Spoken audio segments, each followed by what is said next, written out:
府城北极境国宫庙派出代表，将会旗为总管径供应到山仔林雕兴宫以及马兵营保和宫。这场规模不大，但具有意义的活动，是蕴含着155年来重要历史文化，也就此延续了府城特有的年境情谊。我咱100年去开始恢复，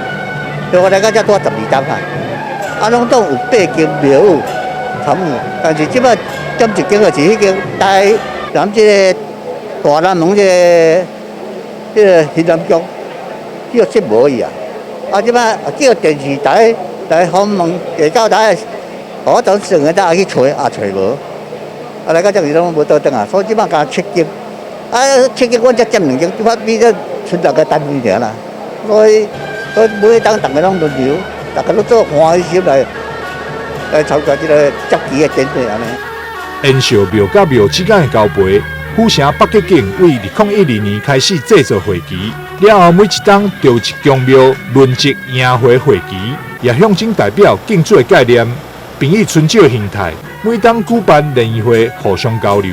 就此讨论当年度境内宫庙的重要事宜。今年由各宫庙随着雕兴宫甲保和宫的头旗，做伙前往总管径迎接会旗。